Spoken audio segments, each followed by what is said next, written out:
the topic that I've had 2 or 3 different things that I was told that I'd talk about this evening. So if I seem to be freelancing a little bit, I'm trying to weave some things that I thought I'd be talking about, not from you all. I've just gotten different things from different people. So I'll weave a few things in, and I want to leave a considerable amount of time so that we can have discussion. We have a good group, intimate enough in size for us to have a discussion rather than my just standing here talking to you this evening. I want to emphasize that first and foremost, for a number of you, you may not be aware, but if you looked at the poster, you would be aware that this month is designated as Black History Month. It's a month that has been designated as Black History Month across the nation since 1976. And that designation came off college campuses in 1976. But the actual impetus for this observance started in 1926 by a man by the name of Dr. Carter G. Woodson. Dr. Woodson was actually the second African-American graduate of Harvard University, and he was an historian by profession and training. And he was very frustrated with the fact that he knew certain facts about contributions that Muslims had made, that African-Americans had made for the betterment of this nation. But he was very frustrated that in all of his research and all of the guides in which he had to teach students, that there was nothing that he could find that was positive about the role that African people in the United States had played. And this was, of course, in 1926.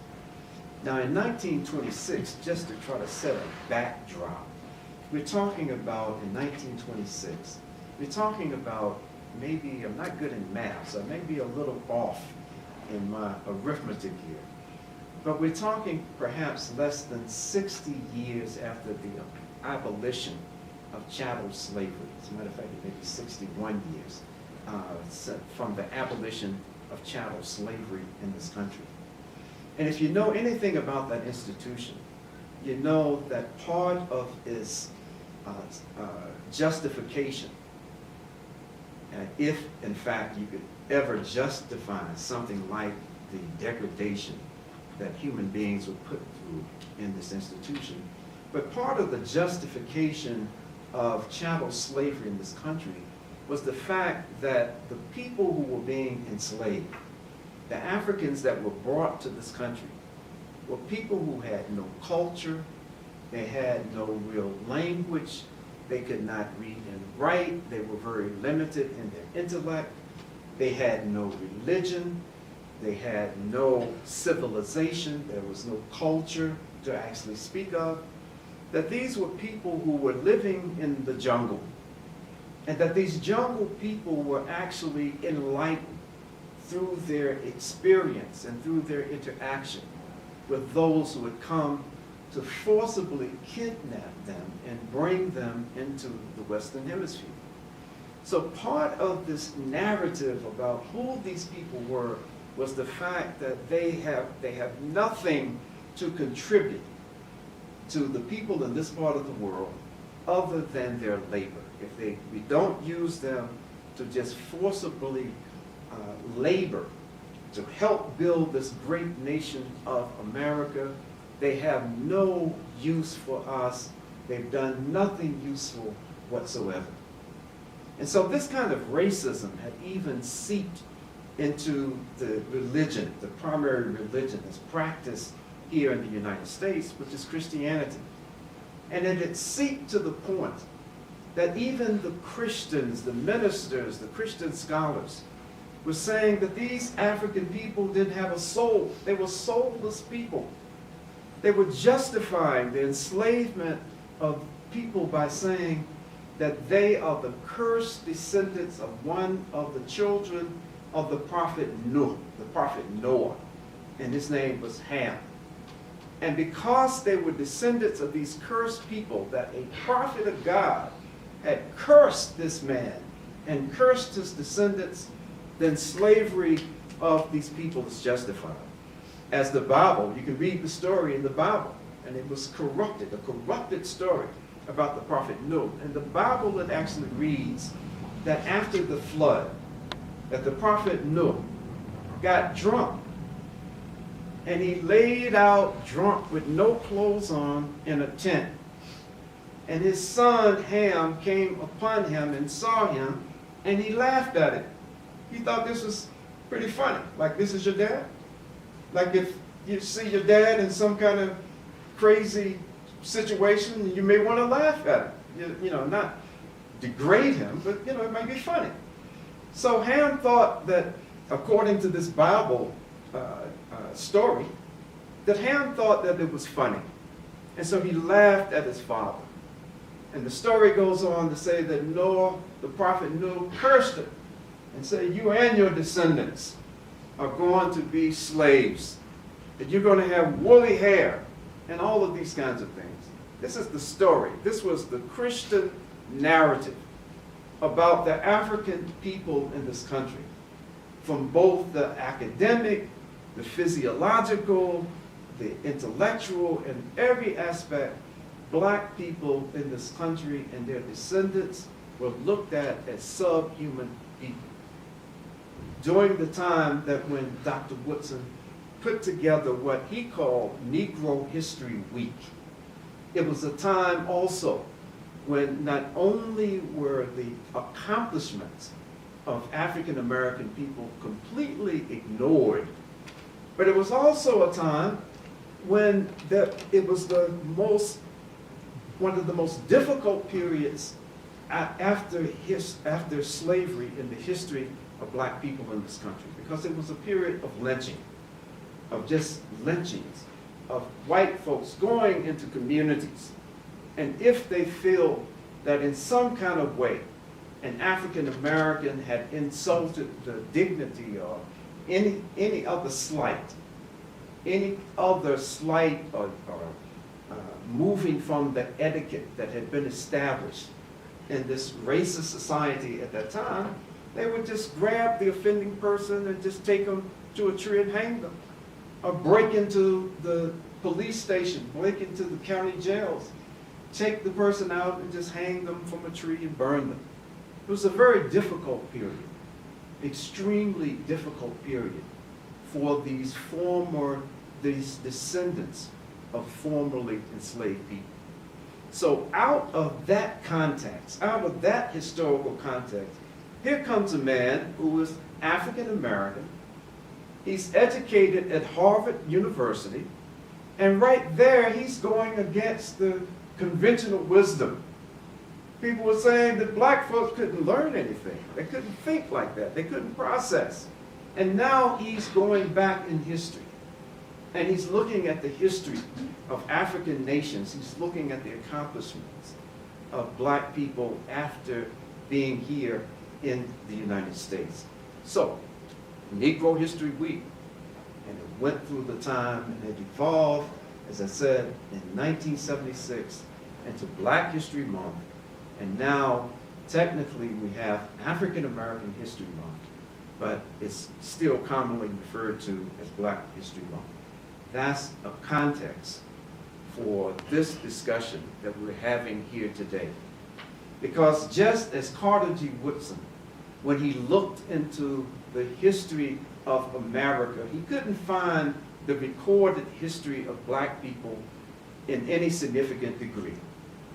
And when I and so many others looked into the history of Islam in the United States, there was a similar kind of omission that when you look at the history of the United States, for the most part, you read that the history actually began in 1875 when waves of immigrants from Lebanon, from Afghanistan, from Syria, and from other primarily Middle Eastern countries started to come into the United States, mostly settling in the Midwest, a little bit, I guess that would be a little bit east of Colorado, in the Detroit, Chicago, Dearborn area.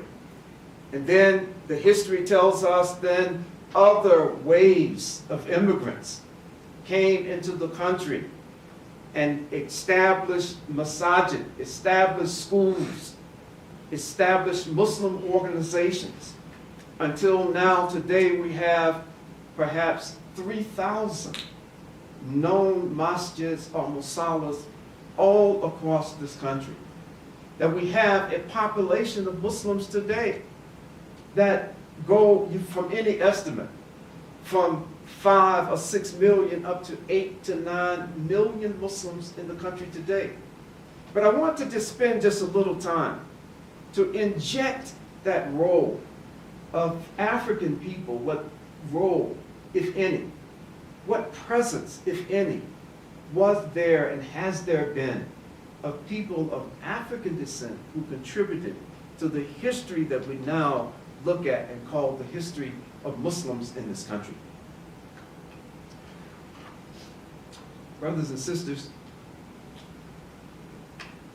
when we talk about the history of Muslims in America, a first wave of Muslims coming into this area that's now called the United States has to be looked at as those Africans, enslaved Africans, who were brought to this country in the bowels of slave ships, starting in the late 1400s and into the 1500s, always up until the 1700s, again 1800s. Sorry I wasn't good with numbers. I just mess up every time I try to quote something that has numbers involved with it. So I'm talking about the late 1400s, then 1500s, 1600s, 1700s, even into 1800s, although officially the importation of enslaved Africans into the United States was supposed to have stopped in 1807, but of course we know that it carried on for many, many more years and even decades. So what happened when these Africans were brought to the shores of the United States? We know that so many, coming primarily from West Africa, at the beginning and at the end of this centuries-long hideous institution, were coming from West Africa. If we know anything about the history of West Africa, in the 1200s, 1300s, 1400s, 1500s, West Africa was the home of Muslim empires. You can read about these empires, the Empire of Mali. You can Google it. Don't Google it right now. I want you to pay attention right now. But you can Google these empires in West Africa. You can look at their history and you see these were Muslim, predominantly Muslim empires. That Islam was the predominant influence and the predominant religion at the time of this transatlantic slave trade. And so it only makes sense that when this slave trade started and you're going into West Africa and the people are Muslim, that a large percentage of the people that would be brought to this country as enslaved persons would be Muslim. Now those who were brought from West Africa on these slave ships and who were kicked off the boat in South America. And primarily the history tells us that those who were kicked off first were those who were the most rebellious, the most rebellious on the slave ships. Those who were kicked off next, they say, well, they were next to the most rebellious, and those who, like my descendants, who came to the United States, they say, well, they were fighting too, but they were not as rebellious as the people in South America, Central America, the islands, and as the people here, more than the people here in the United States. The history of Islam, the history of slavery in South America is very clear that the concentration of Muslims enslaved Africans in South America was much greater.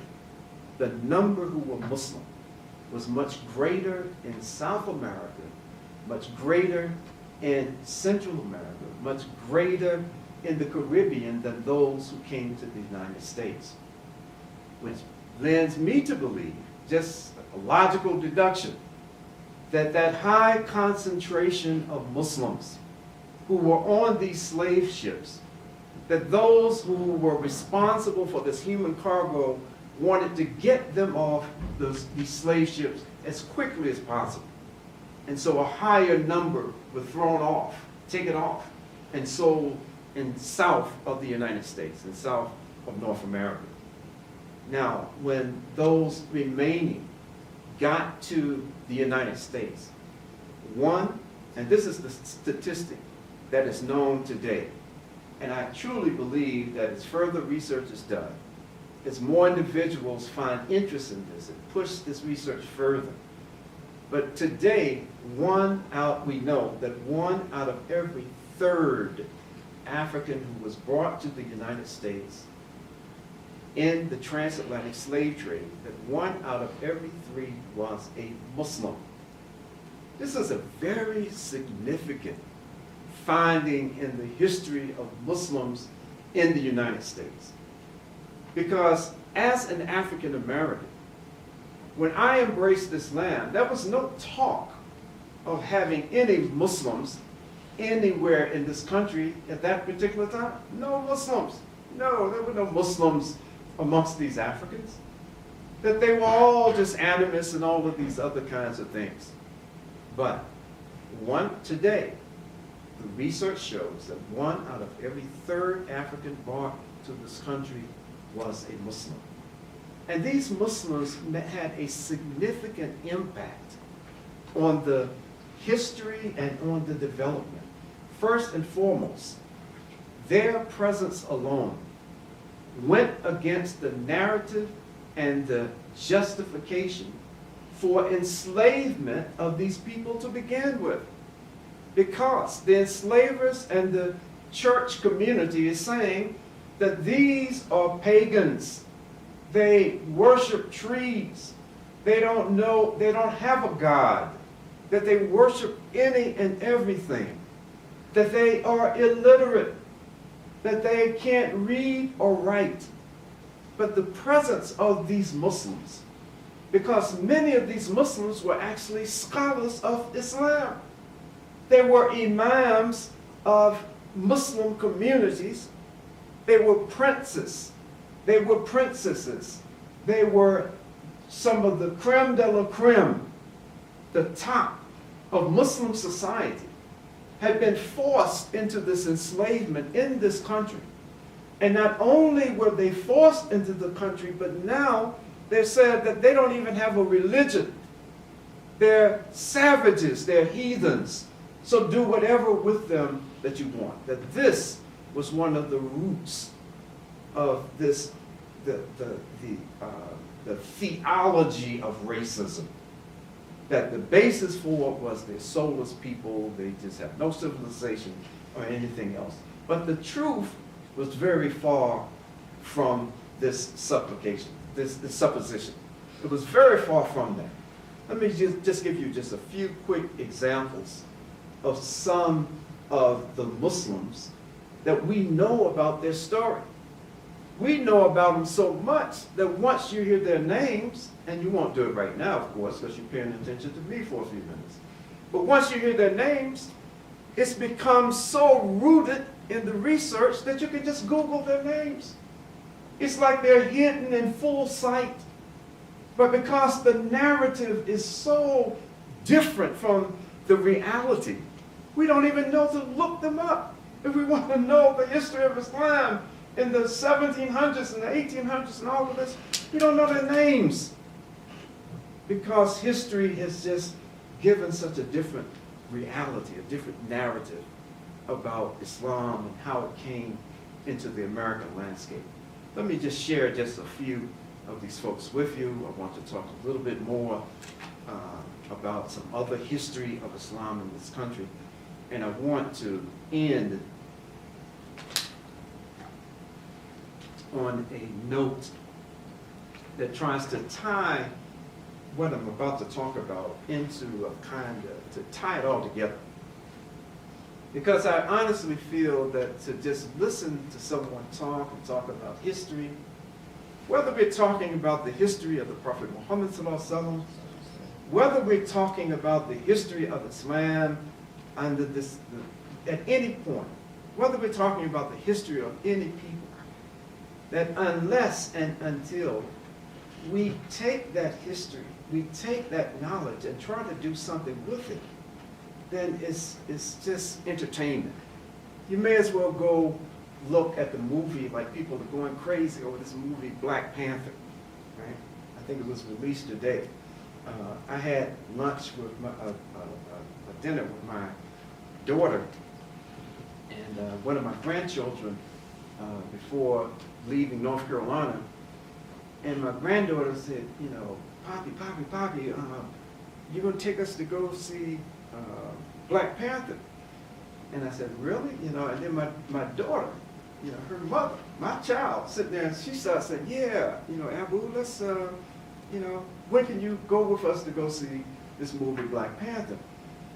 And I said, well, let me pay a little more attention to this, because this is not the norm for my granddaughter or for my daughter to, you know, want me to just take them to the movies and see something. So I started looking up some things about it, and I was reading that this has almost become a cultural phenomenon among a lot of people. I mean, people are really into this.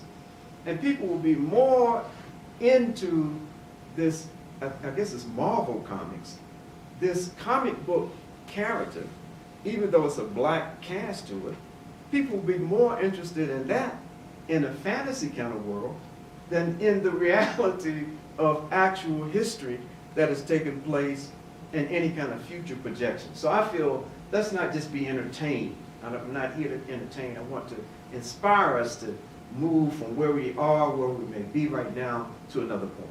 Okay, that being said, I'm going to go through this quickly. As I said, I want to spend more time engaging in discussion rather than just talking at you the way that I'm doing right now.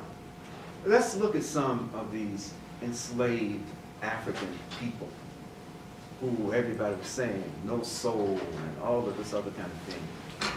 One that we know the name of, and I've done a little research. I wasn't able to find anyone that would fit the description of some of the folks that I'm talking about in Colorado, because Colorado was sort of off the path when it came to population centers, and especially something like slavery during the period that I'm talking about.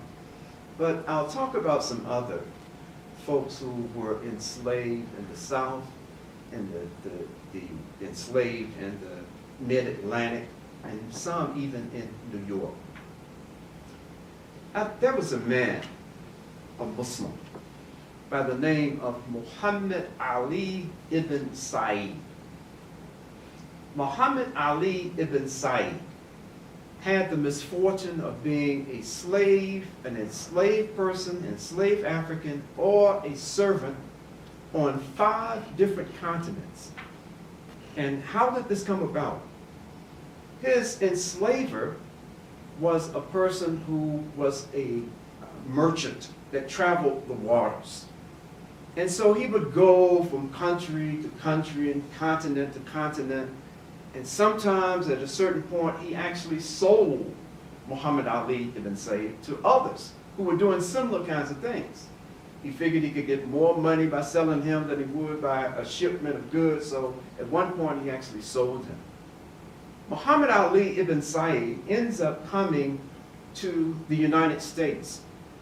And the person he had been serving before coming to the United States was impressed with his loyalty and how good he had been, and how much he had benefited his business.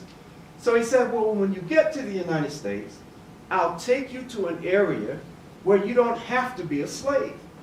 And so Muhammad Ali ibn Said, and we see some of his name being referred to in the history in an anglicized kind of way as Nicholas Said. And so, but Muhammad Ali ibn Said goes to Detroit, Michigan. And while he was in Detroit, Michigan, he was a school teacher. He had a passion for teaching folks. He spoke 6, 7, 8, perhaps 8 different languages. He was a very brilliant guy. And so a big little conflict started developing called the United States Civil War. And Muhammad Ali ibn Said, in a relatively comfortable position in Detroit, Michigan, decided that those are my brethren who are being enslaved in the South. And now we have white men who are going to fight to try to free them with these Union troops.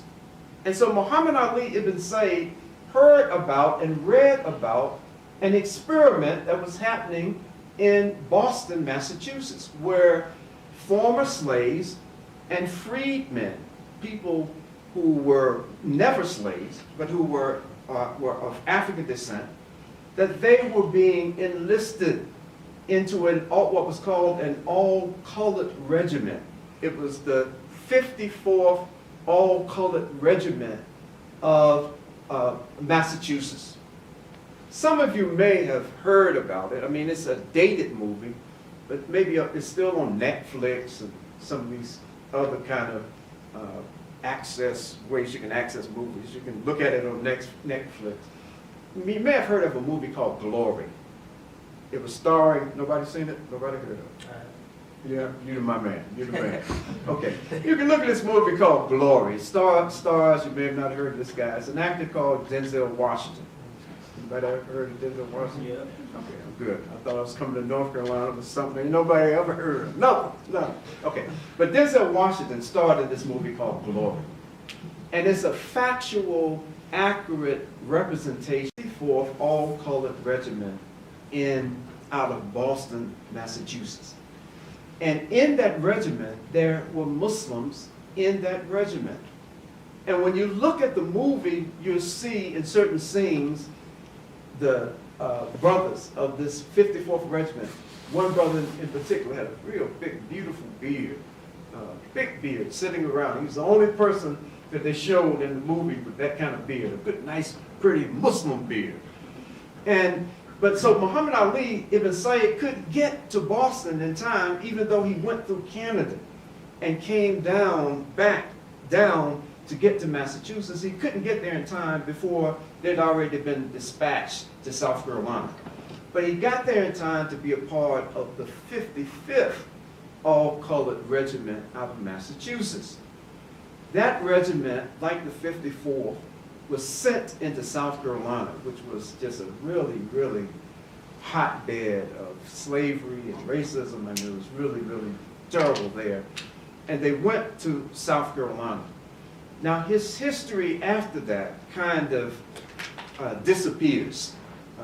Folks don't know whether he was killed, that we don't know what happened to him, but we know that this was a very highly educated African who had been enslaved, that had made a choice after he was free, that he couldn't remain free in good conscience when he knew that so many of his brothers and sisters were still enslaved. It's something that was resonating with him and within him of what the Prophet Muhammad ﷺ had instructed us about. Any of us sitting around watching any kind of boom, any kind of oppression, no matter what it is, or being knowledgeable of any form of oppression against an individual or against a people. The Prophet Muhammad ﷺ has said that how we respond, and I'm paraphrasing a hadith, how we respond becomes a testament to our iman, our very faith, that if you see it, you hear it, you know about it, and you can stop it with your hands, you stop it. If you can't stop it with your hands, you speak out about it, you write about it. If you can't do that, you have to at least hate it in your heart and not be a part of it. Beyond that, you have no faith. So if I'm sitting around in 21st century United States, knowing that there are targeted populations in this country, that, for example, like for mass incarceration. Mass incarceration as one of the worst, best examples that we can give.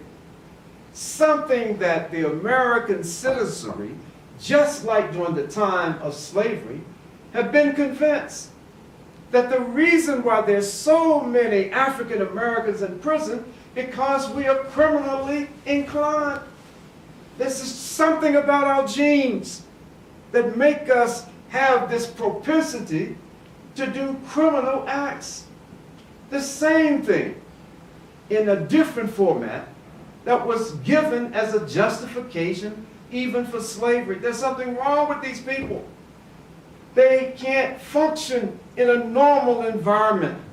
So we have to lock them up.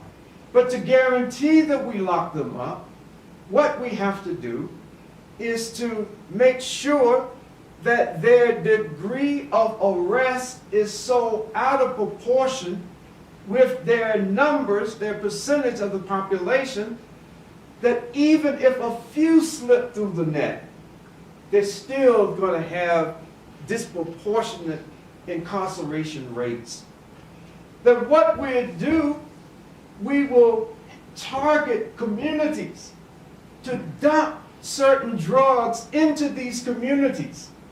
And if you read and you believe books, like the book that was written by Gary Webb, who was a journalist in Los Angeles, California, if you believe, and if you believe subsequent information that has come out about the CIA's involvement in drug transportation into this country and drug distribution in this country, you will know from this book, Dark Alliance, that the CIA was responsible for not only bringing cocaine and crack into the United States, but outlined a distribution network, a pattern of targeted communities from the West Coast to the East Coast, where these drugs would be distributed like crack cocaine.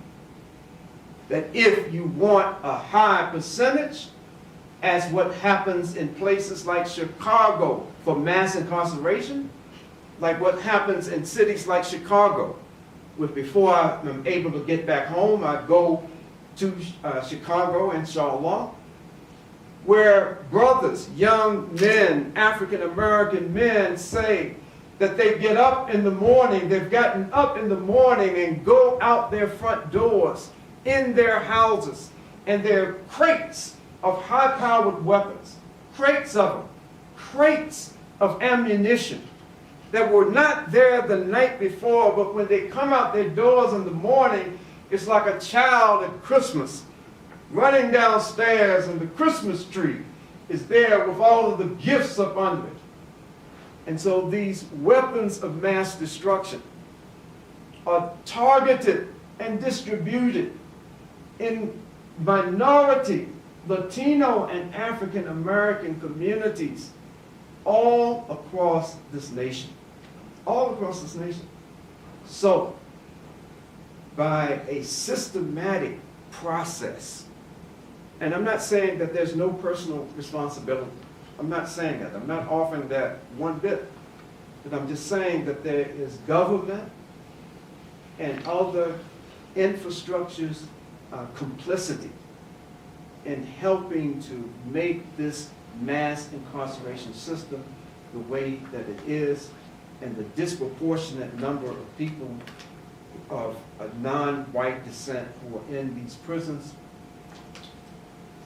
And this country locks up more of its citizens than any country in the world. Any country in the world. There's no country that locks up 2.6 million of its citizens anywhere on earth other than the United States of America.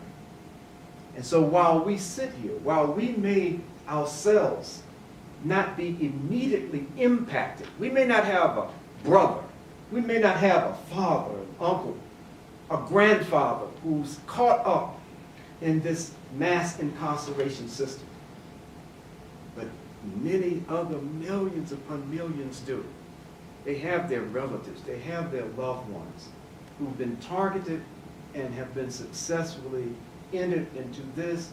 It's the responsibility of those of us who are Muslim to know about what's going on around us and to not be indifferent to these situations of zulm, of oppression. We have to speak out against it. So, the presence of these African Muslims, many of them, as I said, were scholars. It just totally shattered the narrative about who these enslaved people were. Let me give you another example. This is a person coming from the South. It's a person by the name of Bilahi Muhammad. Bilahi Muhammad. This brother was an enslaved African on Sepulveda Islands. This is an island off the coast of the state of Georgia. And Bilahi Muhammad was on a plantation where the plantation owner had an image or vision of an idea about how this institution was to be carried out, and he didn't believe in breaking up families and selling off families and brutally beating those who were under he was overseeing. And so what this man did was to allow the Muslims on the plantation that he owned to have Salatul Jummah. He allowed the sisters to wear hijab, just like these sisters are wearing hijab. He allowed them to have halakas, to sit down and study Qur'an, to study the seerah of the Prophet Muhammad ﷺ. He allowed them to have marriages that everyone had to respect, unlike what was going on in almost all of the plantations across the South. This was a very unique situation and a very similar situation on another one of these islands called St. Simeon, that was also off the coast of Georgia, where another brother by the name of Salih Bilahi was the Imam on this. But let me just tell you quickly a little bit about Bilahi. This brother was recognized and is recognized as the first known Islamic scholar, documented Islamic scholar in United States.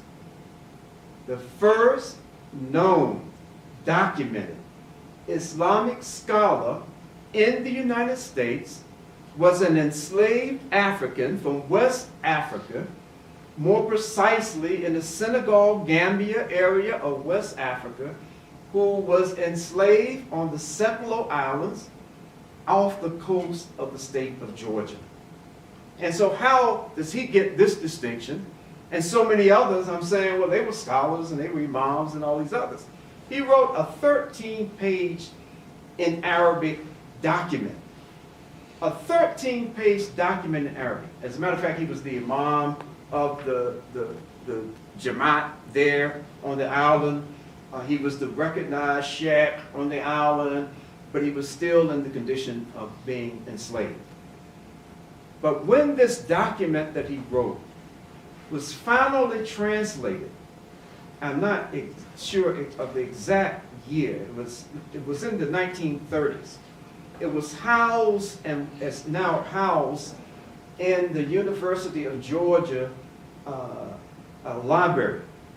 And when this document, these pages was translated, it was recognized and realized that what he had written was not a journal about his experiences. It wasn't a diary, but it was a 13-page Arabic document written in Arabic of Hanafi fiqh.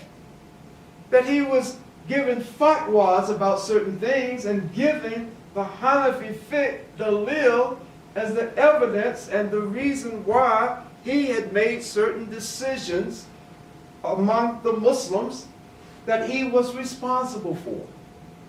So he was the first known scholar. It was not somebody that came in the 1920s, 30s, 40s, 50s, 80s, 2000. No, it was an enslaved African on this Cephalo Island. There's so many others that we can talk about. There's so many cases of Muslims who are, we know their story. We know about them being scholars and so many other things. We know about so many others who came here with the religion of Islam, with Allah as their Lord, but were beaten, but were tortured, but many were maimed, may have a hand or foot cut off for trying to hold on to their faith of Islam.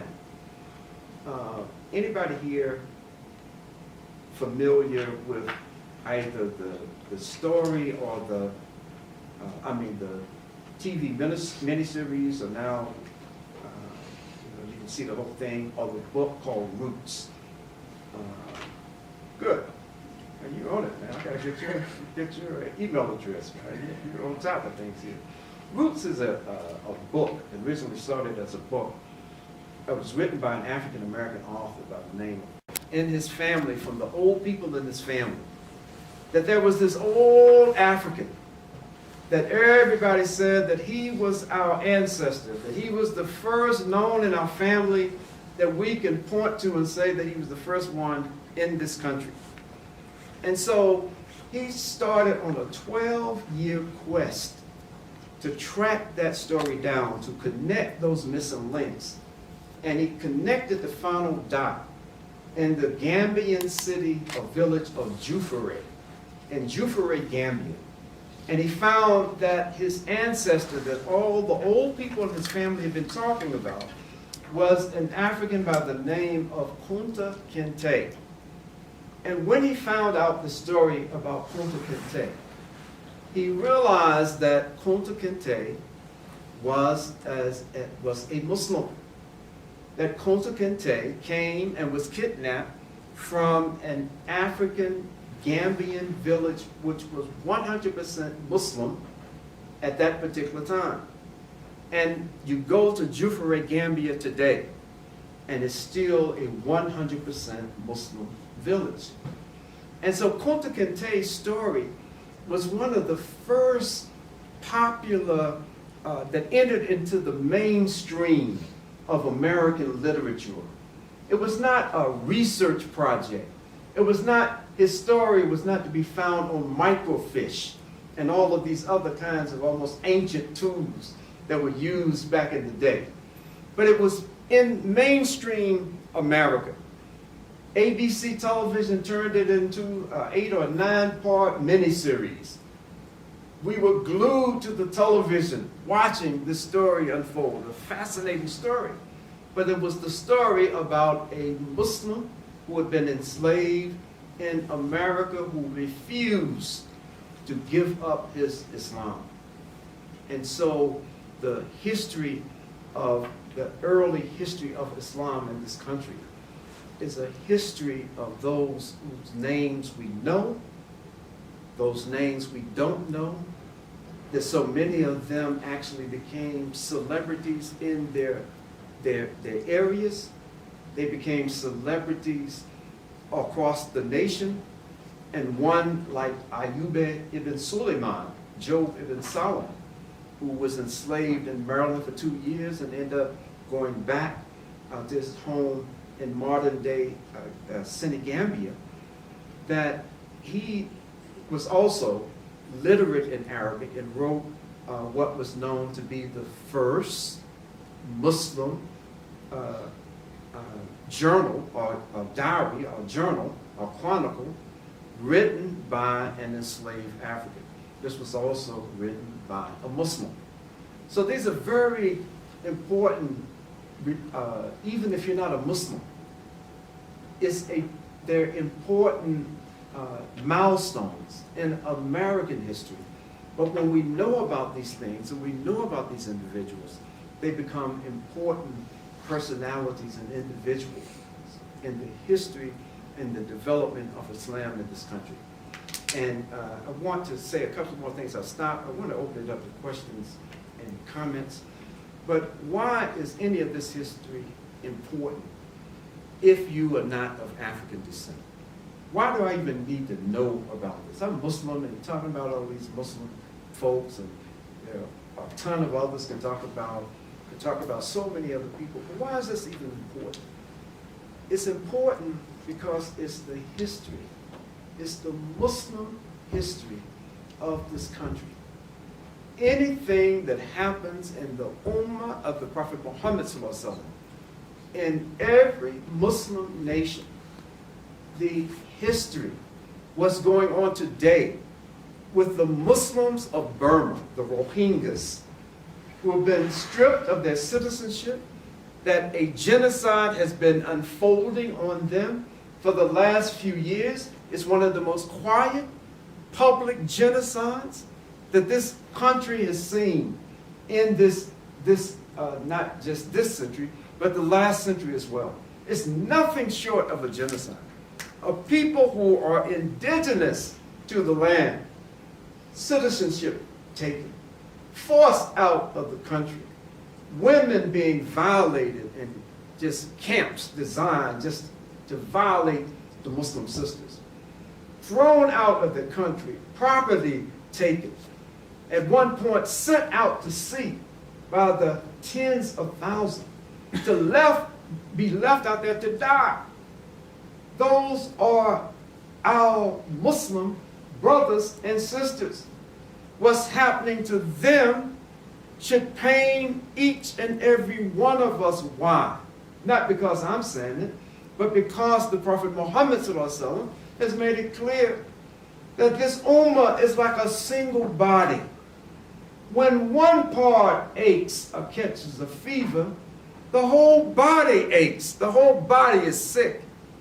I can't go around with my back aching and not throw off my whole system. I can't do it. I can't pinpoint and isolate and compartmentalize suffering in one part of my body and not have my whole body and disposition affected by it. This is how the Prophet Muhammad ﷺ has said this ummah is like. So you don't have to be from West Africa.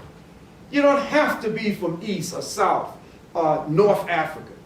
You don't have to be from Southeast Asia. You don't have to be from Australia. Don't have to be from Mexico. You don't have to be from Guatemala. You don't have to be from Ecuador. You can be from anywhere. And if any Muslim or group of Muslims are suffering, or if any group of Muslims have accomplished something that they take pride in because it's pleasing to Allah subhanahu wa ta'ala, then that's part of my history. It's part of your history. We have to claim all of it because it's the history that is part of the single body of the ummah of the Prophet Muhammad sallallahu alaihi wasallam. So it's not just learning about black history amongst Muslims when you learn about the things that I'm talking about and more. It's about learning about the history of Muslims and Islam in this country that I may or may not have known about before. When I reject any part of the success or the suffering of anyone or any people in this ummah, then I'm acting other than how the Prophet Muhammad ﷺ has said that I and you and all of us are to act. So, on this occasion of African American History Month, I want to issue a challenge to myself and to you. Because you know the month of February is the shortest month of the year. And when I first learned about Black History Month, I said, well, why is it in February? 28 days? I mean, come on, man. You got the shortest month of the year, and now you're talking about you want to celebrate Black history in such a short period of time. But Carter G. Woodson, in starting Negro History Week, he said, the reason why I chose the month of February was because there were very a lot of important historical developments and birthdays of people who affected African people that were born in the month of February. So this is why I selected this month. Abraham Lincoln, born in the month of February. Frederick Douglass, an abolitionist, a diplomat, a former slave, enslaved African, and other things that we can say about him. A tremendous orator, born in the month of February. There were so many people born in that month, but also so many people who did outstanding things to contribute to the betterment of African people in this country were born in this month. So that's what happened. So my challenge to myself and to all of you during this month, if in fact you can accept the premise that I've offered tonight, that this history is the history of all of us. Brother Ibrahim can't just claim that history and say that that's his history because he comes from an African people. He can't say that. I can't say that. It's the history of all of us. And the best way that in our individual capacities that we can celebrate this history is to learn more about it. And don't just live on the pages of history, no matter, even if we're talking about the Sirah of the Prophet Muhammad sallallahu alaihi wasallam. It's a history that I teach on a weekly basis in the masjid where I am. I love the Sirah. I love the Prophet. I love the Sirah of the Prophet Muhammad sallallahu alaihi wasallam. I love to teach classes on the Sirah. But one thing I tell the students in the class is you can't live on the pages of history. It's just information. If you don't take it off those pages and incorporate it into your life, you can't just live in the past. The past should just be a prologue. It is a prologue to the future. It's something that can be good, it's something can be bad. Let's make the knowledge of the history of Muslims in this country, the Muslims of any country, what is good, what we can draw from, celebrate, learn that history. In this country, learn this history and do what you can from whatever vantage point that you are to try to make an improvement in the condition of those that I'm talking about in this area of mass incarceration and all of these areas. I'll close on this particular point. I was at an ICNA convention, regional convention in Houston, Texas, maybe 3 years ago, possibly 4 years ago. I think it was 3 years ago. And I can't remember what my assigned topic was, but as you see tonight, I'll just stand up here and talk about what I want to talk about, you know. So I forgot what the assigned topic was, but I couldn't in good conscience speak and address an audience and not talk about a Muslim response, the Muslim responsibility to all of these killings that the police were doing against African American males. I mean, just shooting folks down like dogs. Right here in Colorado. He was sitting in his car, wasn't it Colorado? There's been so many of them. Orlando Castillo, was that Colorado? Orlando Castillo. Was that Colorado? I don't think so. It's not Colorado? Okay, all right. So I'll let y'all off the hook for not coming out against that. Okay, but there were so many, there have been so many, and that continue to go on. So I was talking about these killings. And I was approached after I went out I was about to go out of the auditorium. Everybody was leaving. And this brother approached me. And he stopped me. He jumped in front of me and wouldn't let me pass. And I said, well, brother, what's wrong? And I thought he was joking with me some kind of way. So I said, you know, I make you angry or something? What's wrong? And he started railing on me and was talking about how dare you talk about these kafirs at a Muslim conference. They must have been doing something wrong. All the ones you talked about, they had to be doing something wrong because it was the police that killed them. And the police are charged with serve and protect. And so I didn't want to shove him out of my way, but I said, brother, first, just give me a little space. You know, we can talk. You don't have to get up on me like that, because where I grew up, somebody stepping up on you like that, they ready to fight.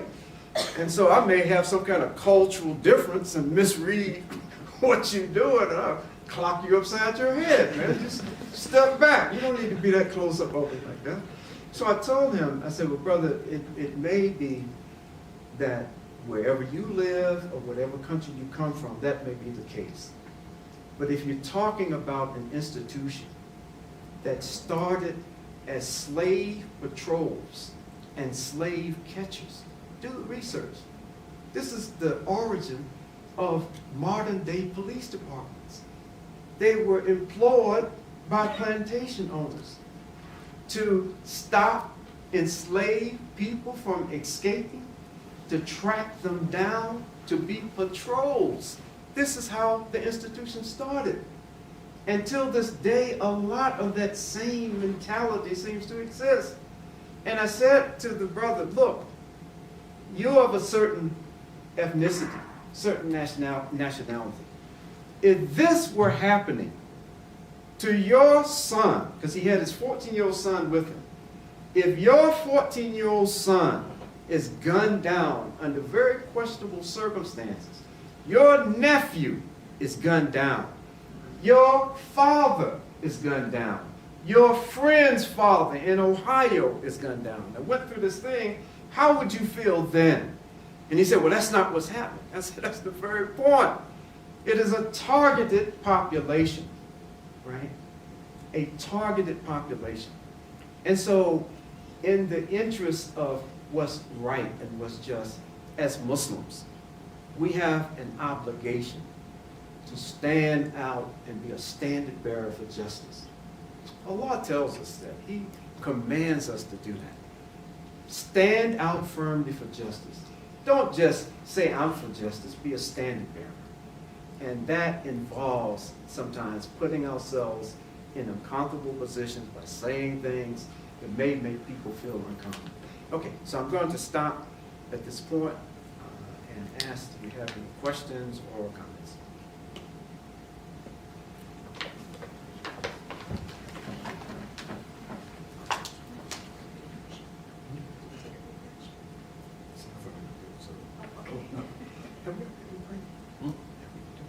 No, we said we late. We said we next week. Yeah, let's do that. Okay, awesome. So thank you so much for that wonderful speech. So inshallah, we'll go ahead and take a break for Isha and then food from Alibaba, so it's really good. And then we'll come back for question and answers. Where did we break? In here? Good. Yeah, good stuff. For your master. Very good.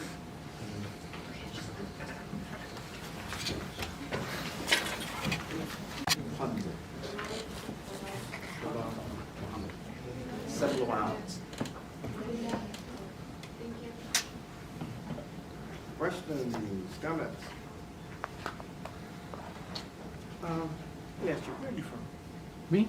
Huh? I'm from Pakistan. No, what state did you come From what state? from? I mean, the statute of limitations has run out, so, you know, I'm not looking for you to turn me in. I'm not a US citizen. You're not a US citizen? No. Okay, only thing, you look identical to a brother who used to be a part of our community. And he moved to West Virginia. And do you remember Arsha? He's a medical doctor. He used to work with the clinic. He looked just like him. So I just thought this has to be his son. Because I know he has a son about you. So I'm sorry about that. Sorry about that. It just looks so much like his brother. I had to have this. Just like I stopped what I was saying and asked the sister who was her father, because she looks so much like her father. Okay, questions, comments, and I promise I'm not going to ask you about your parents. Questions, comments about anything. Yes, sir. Yeah, off of our discussion in Rohingya, as a student group here at MSA, what are the best actions that we can take, either by awareness or from anything, or we just like to pick the brain on what you Yeah. see students doing towards Right. this problem. Right. I think one thing, if you haven't already done it, you should go to the site, Burma Task Force. I'm not sure if it's Burma Task Force USA, but it's Burma Task Force. They have a tremendous resource pages as to things that you could do, and there's so many things on there that you can download and run off copies of materials.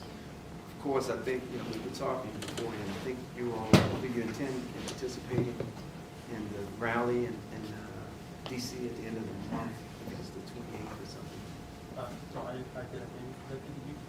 No, it's not being. This definitely is not down the street. I mean, it's going to DC is quite a distance from here. But in addition to that, and also I would recommend getting in contact with the folks with the Burma Task Force, because it would be great to have one of them come out here and as a speaker, and as much as I try to, I mean, Brother Ibrahim can attest to this, for the last 2.5 years, almost every single football, no matter what it's about, I'm going to have to remind people of the Rohingyas. And I've been doing it every single week for about 2.5, almost 3 years.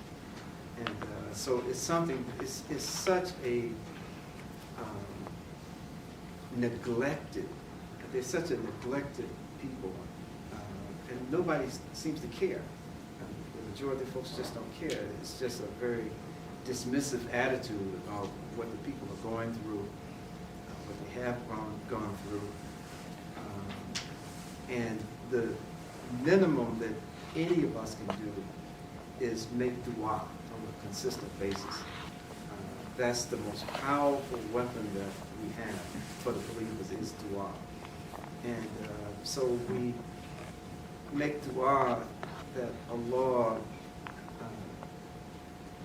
through the trials, through the fitna that they're going through, that Allah uses that to bring them closer to His pleasure, that they become better, even better Muslims than they are as a result of the trial, that it not be something that they get impatient and they move further from along.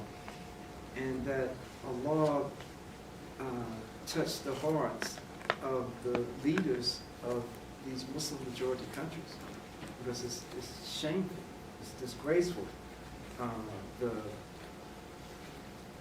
public apathy. I mean, people may care in the privacy of their homes, but a lot of these Muslim majority countries won't open their mouths. I mean, Turkey is a very notable exception. And even telling Muslim countries that we'll pay for you to relocate, allow folks to come into your country, and we'll pay for the relocation, we'll give money to your government if you just allow them to come in. They've been very, the Turkish government has been very outspoken in this regard. And to me, it's very significant what they're doing.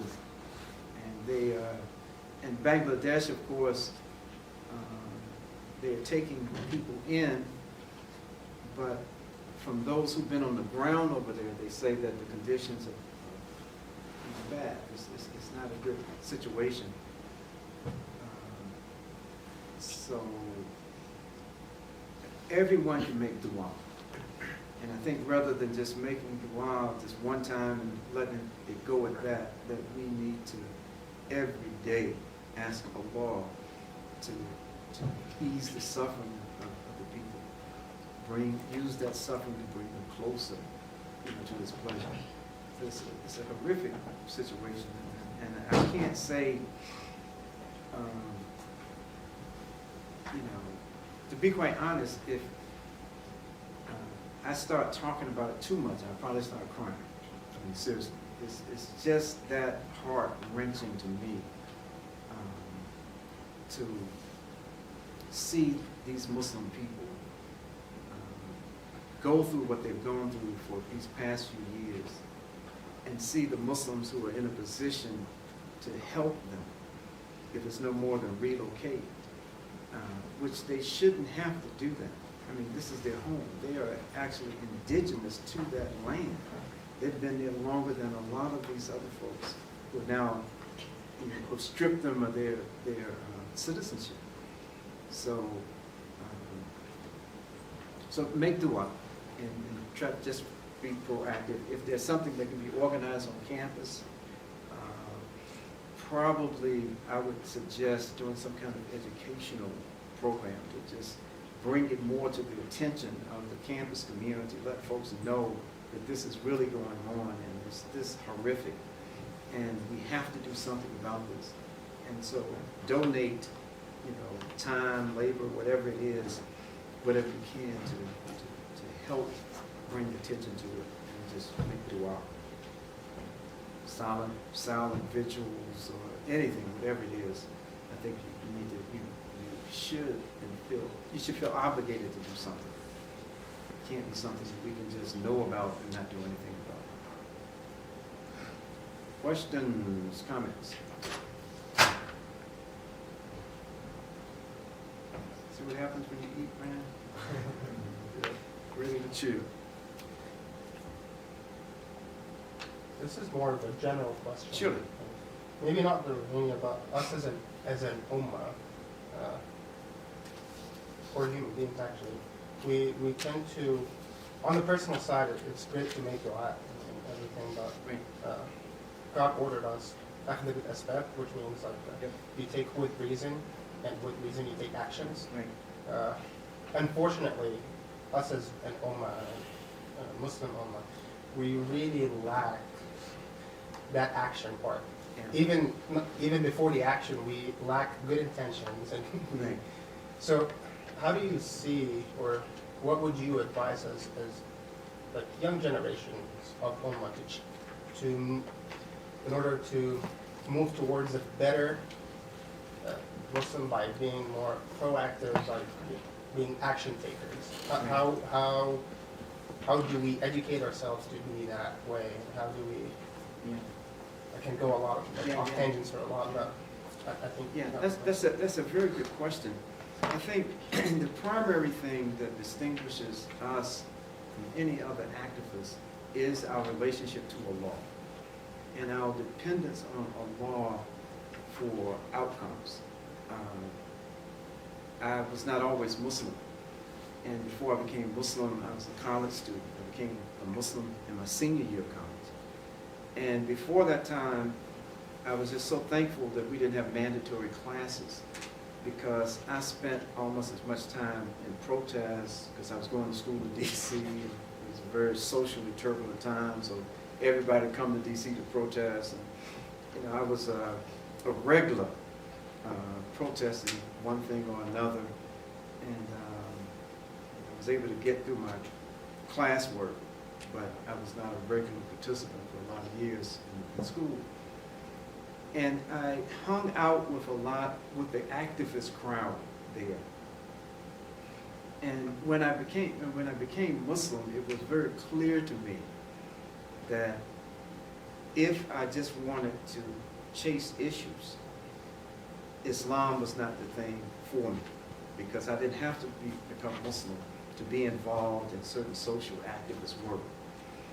But if I truly believe in Allah, and if I truly wanted, based on my belief, to make a difference in any of these circumstances, I had to wed myself and just immerse myself in this belief in Allah, and the belief that Allah is totally controlled. We can't control outcomes, that Allah is in control of these outcomes. So even with the work that I do with the Council for Social Justice, with the Islamic Circle in North America, on any level, it's always first and foremost, Allah is first on this. And I know what you're saying, and I agree with you that after you make dua, after you make salah, it's meaningless if you don't get up to try to do something to affect change. But that should be the first step. making sure that our relationship with the law is as pure as it possibly can be. Otherwise, we're no different than the other, menu list of activists that are involved and engaged across the country. But the young people, I'll say to all of you, don't waste your youth on doing nothing, inactivity. It's a shame for the youth not to be engaged and involved in social justice and social change activities. It's a sin, it's a shame. Because even if you look at the movement of the Prophet Muhammad sallallahu alaihi wasallam, you had a few old heads who were like 30 years old or 40 years old. But we're talking about a movement, particularly in Mecca and even into Medina, that was built on to a large degree on the back of young people, just like you all. Right? I mean, people, teenagers, like an Abu Hurairah, radiallahu anhu. I mean, as a young kid, I mean, you can't pick up a volume of hadith and don't read all the narrations from Abu Hurairah, but he was a young man, very young kid, 14, 13 years old, when he started collecting these hadith and dedicated his life to this. Only around the Prophet ﷺ, maybe 3 years. But he has all of this. Everybody can contribute something. Zayd ibn Thabit wanted to fight at the Battle of Badr. He was too young. He was too small and frail. Prophet ﷺ sent him away. He said, go, he had already learned Qur'an. His mother had him to show off in front of the Prophet ﷺ. Show him what you know. And he started reciting all these ayahs. And he said, okay, well, go learn the language of the Jews. Go learn their language. So he went away and he was gifted with language. And so he learned it in a very short period of time. He came back. Now can I go fight? He said, no, that's good. Now go learn Farsi. So he went away and he learned Farsi. He came back in a very short period of time. Can I go? No. No. And it was learned this dialect of this language. And then eventually he was at the point where the Prophet ﷺ said, okay, now Zayd, you could go fight. But in the interim, you become one of my scribes. You start writing down this revelation as I relate what's coming to me.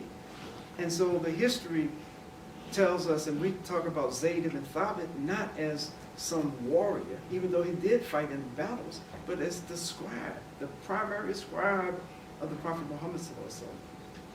There's something. Don't waste our youth doing nothing. Because, the Prophet ﷺ made it clear. Youth is one of the things you take advantage of before you get old. You get like me and Ibrahim, you become a little limited. You see, I'm praying out of a chair because of back surgery, fused disc, and all that kind of stuff. Right? I used to not have to do that. Right? So even in the most basic ibadah, I can't do it the way I want to do it. I can't make such the best position on earth I could be in unless I take the ground and stick it up on my head, or take a rug and put it on my head while I'm sitting in the chair.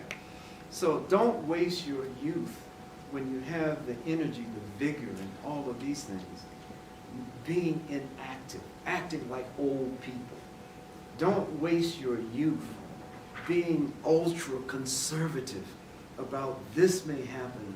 If I do this, this may happen. This teacher, professor may not like me. If I take this particular stand, it's kind of, Allah is in control of all outcomes. So let's do what's pleasing to Allah and engage, because Allah will determine what's going to happen.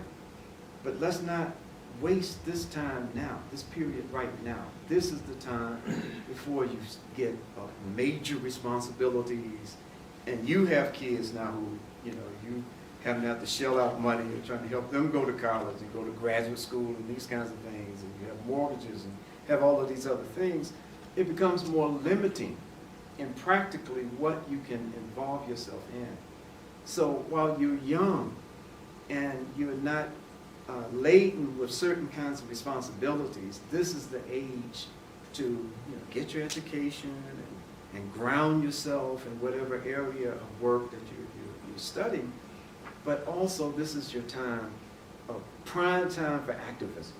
This is prime time, prime age. Everybody in this room, this is the prime age to get involved, because life happens and a lot of people get slowed down. But then there's some people who, even though those responsibilities get greater and more children come and everything else, there are those who even say, well, I'll do the best that I can. I'll be the best father, the best mother that I can. But this work for Allah, and Allah come first. And then you talk to their children. Like I had the opportunity of talking to one of Maulana Abu Ala Maududi's sons. And I asked him, anybody know who Maududi is? Go to Sheikh Google. Abu Ala Maududi.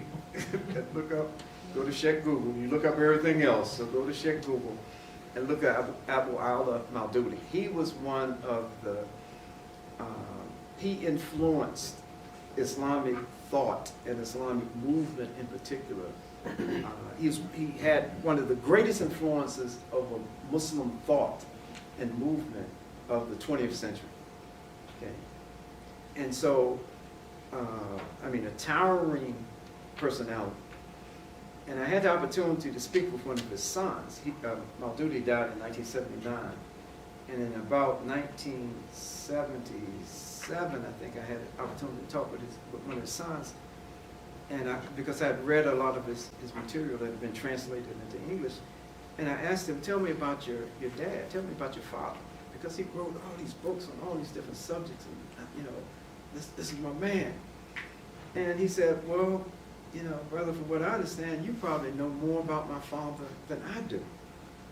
I said, what are you talking about? You know, I'm down in the south of the United States. He's over there in Pakistan, writing in Urdu. Now, how am I going to know more about him than you, his son?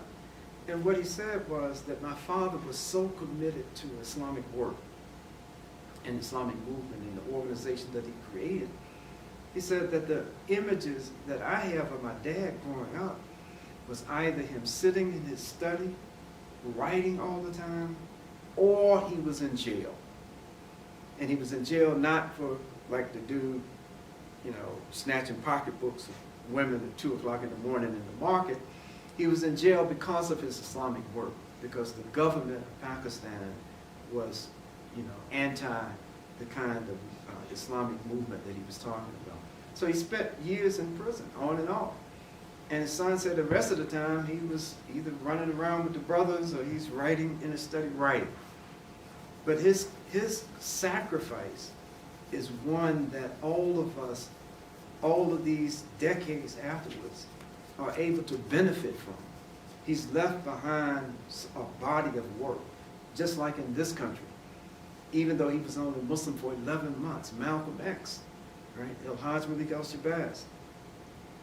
He's left behind a legacy in the 11 months that he was actually practicing the Sunnah of the Prophet Muhammad and following the guidelines of the Qur'an, that he left behind in those 11 months a legacy that meant so many of us all around the world, just like Maulana Maududi, can look at what he was saying and look at what he was doing and be inspired by these things as Muslims and try to emulate in whatever way we can just the pieces that we're qualified, that Allah has given us to be qualified in.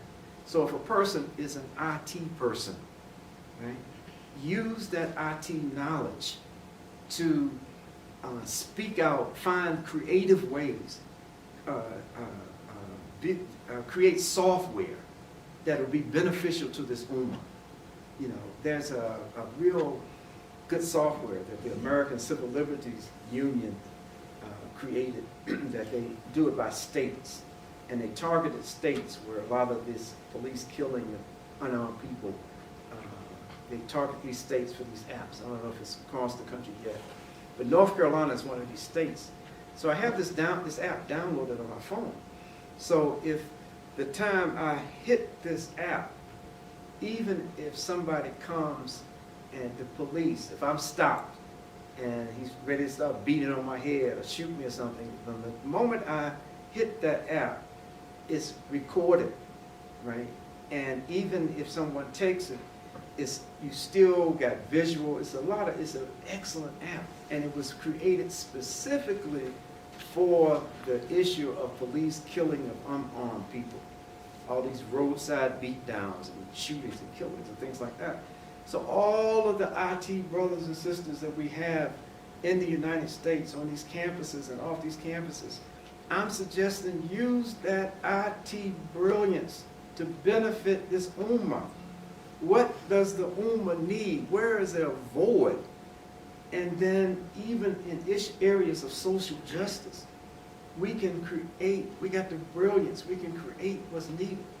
Whatever area that you are in, if you are a writer, if you can write, then this is something that use this media that's out there, the social media, whatever platform you use.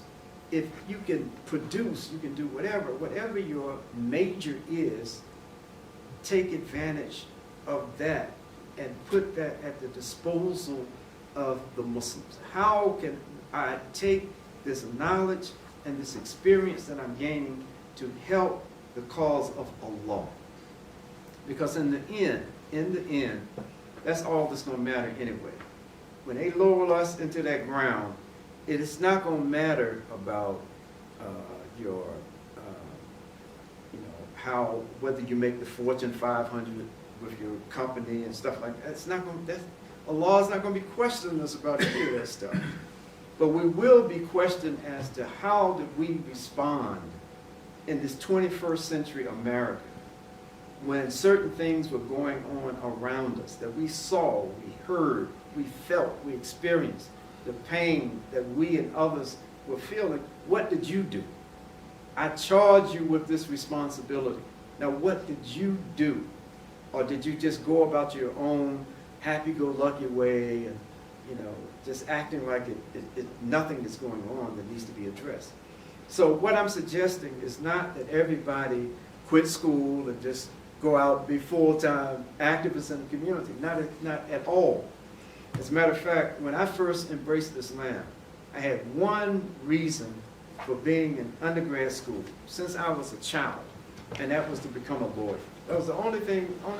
I was in a junior bar association in my high school. I mean, I just love that stuff. And even today, my wife, it runs her nuts. She goes to another room because I can't wait to Thursday at 3 o'clock if I'm home, which is not too often, and Friday at 3 o'clock to have these Law and Order episodes just back to back to back until about 2 in the morning.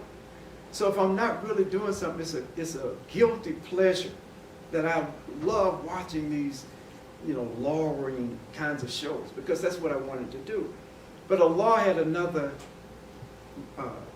his qadr for me was different. And so I never went on to law school. But Allah grabbed me and said, well, no, this is where you're supposed to be.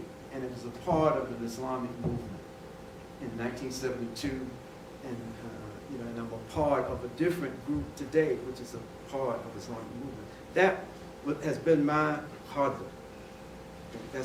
And so whatever, whatever I was studying, because I had a double major with political science, with the pre-law type stuff, and English. And so all I have is what I have. I can write a little bit, so I use my writing, inshallah, feasibility law. I'm the editor of the ICNA's magazine, Message International. I know I've been trained as a political scientist, so I can use that, and ICNA's using that with me as being a vice president. In my area, I'm over social justice and civic engagement. So whatever we have, we can put it at the disposal of the work of Allah. And the same thing with you. Now, it was something like integrative psychology or something. What was your graduate school? I'm doing aerospace. Huh? Aerospace? Who told me they were? Hatham's doing integrative physiology. Who? Oh, that's right. I got you confused. You're doing aerospace.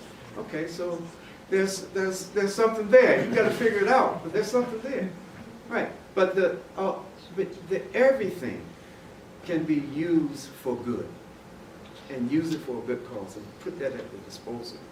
But first and foremost, my first advice to any young fledgling, I want to get involved, I want to be active, don't allow yourself to get disconnected to our source of success and what is going to really make us win in the end. I love when 45 was elected as President of the United States. I don't call him by his name. He was the 45th president. I don't call him by his name. He's a despicable human being. I can't get President, whatever his name is, out of my mouth. I'll call him. I would love to see part of his prison number. When he goes to prison, start off with 45. And then after that, then maybe I'll call him by his name. But I love seeing young Muslims engaged and involved. And part of my travel, being out these last few days, before I go home, I'm taking a short bypass to Chicago. And I'm going to Chicago to meet with members of the ICNA's young Muslim group. And I'm meeting with some young people who may not be a part of the young Muslim group to try to help get them organized and engaged and working on certain issues like that. I mean, it's wonderful. But I'll tell you one thing that disturbs me, just a little bit, right? Because I understand the frustration and the madness of everybody at this point with 45. When this knucklehead was first elected, there were demonstrations everywhere.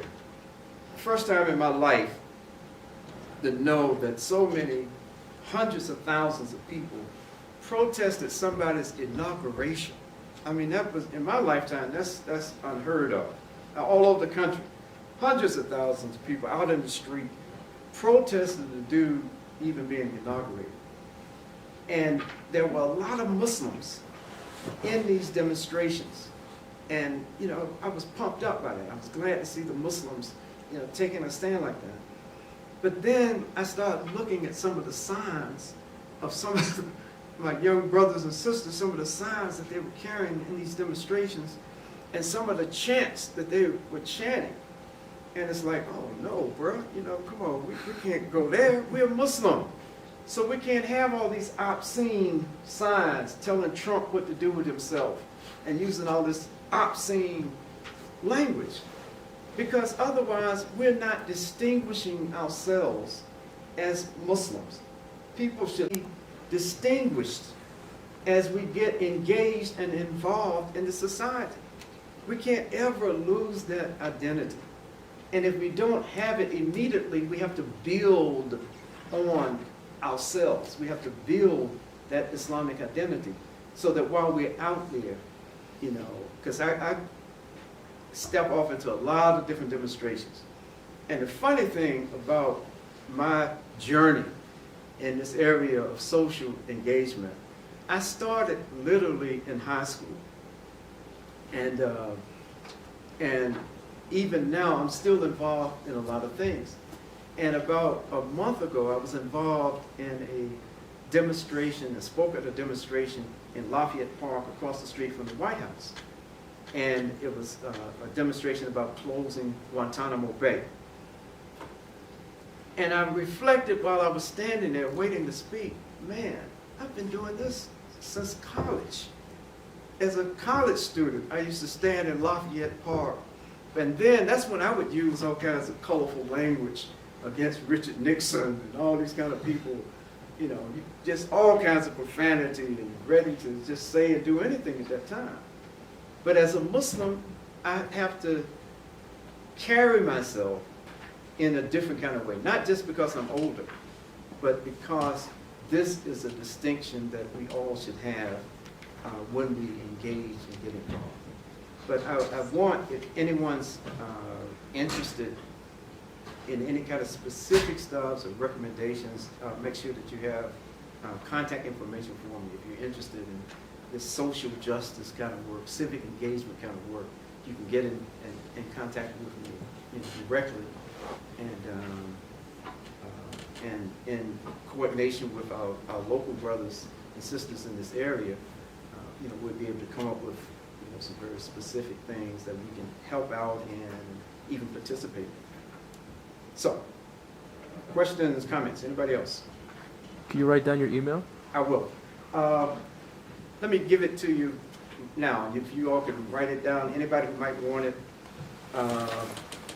Can you write on this? Yeah, you can. Yeah, okay, good. Write it for Somebody me, just please. send it to the group. It's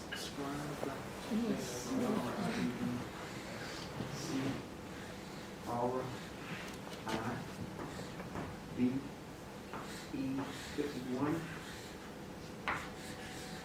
@gmail.com.